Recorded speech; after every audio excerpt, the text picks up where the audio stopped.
What is going on, guys? Sirius here. In today's video, I'm bringing you guys a quick little tutorial on how to use the memory functions of GSX.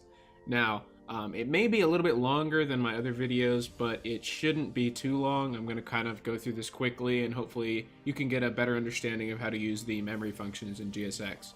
So the first functions we're going to go over are the set and get int, set and get float, etc., etc. They're all very basic. They all do very basic things, but they all do, around the same thing, so we'll be able to do the same thing. First of all, when you call them, they're only going to be run on the host. So if I call set int and then some address here, right, and then I put the value here, that's only going to be set on the host. That means if you try to call this from a client, it's going to also set it on the host. So you can't do things like, all client wall hacks and stuff like that, because it requires setting memory on the client, which doesn't work. Obviously, the parameters are pretty self-explanatory. You can use getInt at the address, and that will get the int at the address, and there are also multiple other ones. You can also use something called setString, which will set it. You can see when it pops up, it'll show you, what you need. And you've got getString. Apparently I'm in caps lock. This one has an optional parameter. You set the length to whatever you want, or you can just ignore it. And then we've also got set and get bytes, which is used for getting data from memory. Now the main thing I wanted to go over in this video is xalloc and xdelete, because these are new functions to GSX with the latest update, and they are really helpful for people who want to use memory like C++. Basically, the whole purpose of allocating memory is so that you can pass pointers to that memory and not worry about it getting deleted when you're trying to modify it. Because, for example, if you only use RPC, which I'll go over in a minute, RPC uses temporary variable pointers. So if you wanted to pass a pointer to something, or if you wanted to set the string, for example, you passed a string literal, that string's going to get deleted on the next RPC call.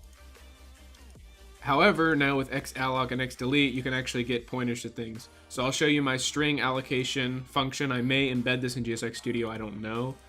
This is to allocate a string to memory. Basically, we'll call xalloc with the size of the memory we need, and that'll give us a pointer to that memory, and then we'll just call setString there. And then we can use this pointer throughout our whole script without it getting deleted.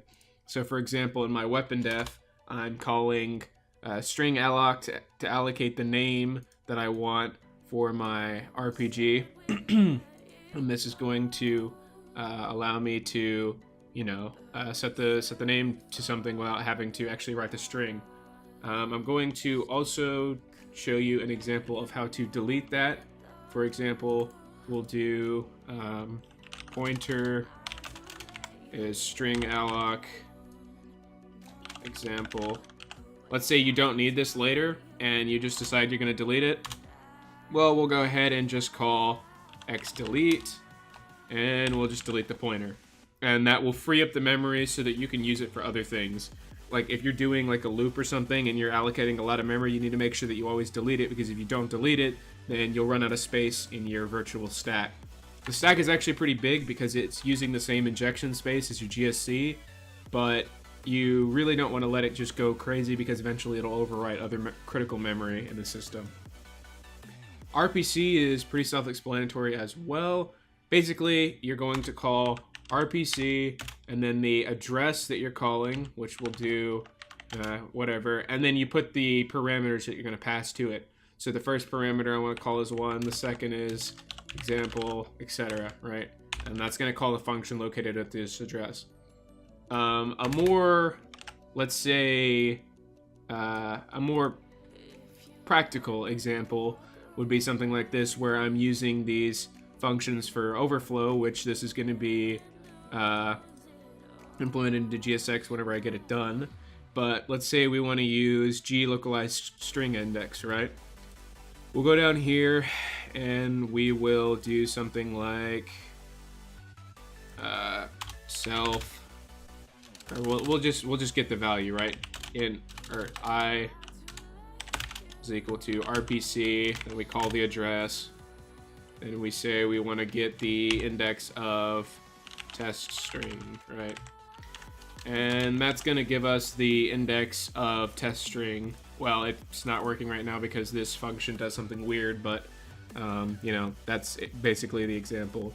And how you want to set it up, because you guys have to remember that addresses are for different consoles, different platforms, etc. You want to use this platform switch function, which basically, whenever you use it,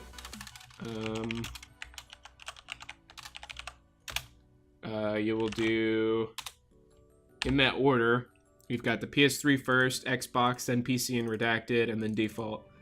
You're also going to want to know whether it's zombies or not for PC and redacted, because they're different executables, but for everything else you can just get the address. You can also just set them to 0 if you're not going to use it.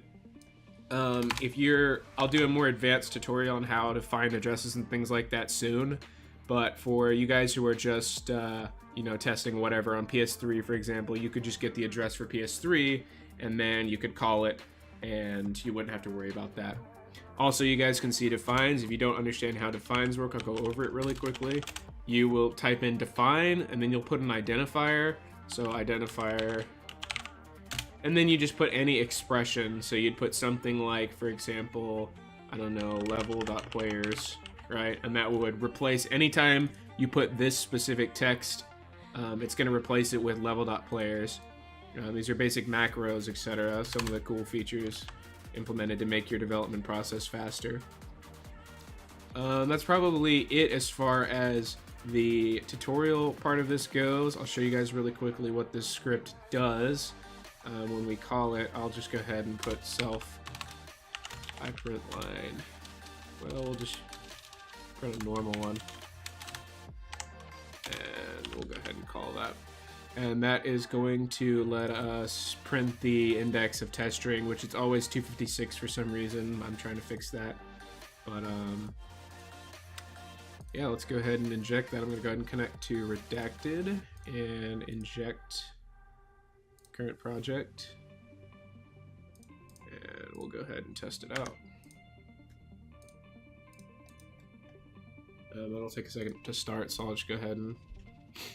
But yeah, what this script is going to do is give us a legendary scar and an epic RPG. You know, whatever, right? Fortnite's fun. We got the default code, whatever. You guys can see some of my commented out code. Hopefully I don't leave too much. But I guess you guys can see it prints 256, because that's the value of the return of RPC. RPC is always going to return an int because it returns pointers and things like that. And you can use a custom function to do stuff like floats. But yeah, as you guys can see, my scar is called Legendary Scar, and my RPG is called Epic RPG. That's literally probably going to be it for this tutorial. I know it wasn't too in-depth, but I just wanted to go over some of the functions and show you guys some of the cool stuff you can do with GSC now that GSX is out. Hope you guys enjoyed the video. If you did, leave a like, let me know in the comment section below, and I'll see you guys later. Peace.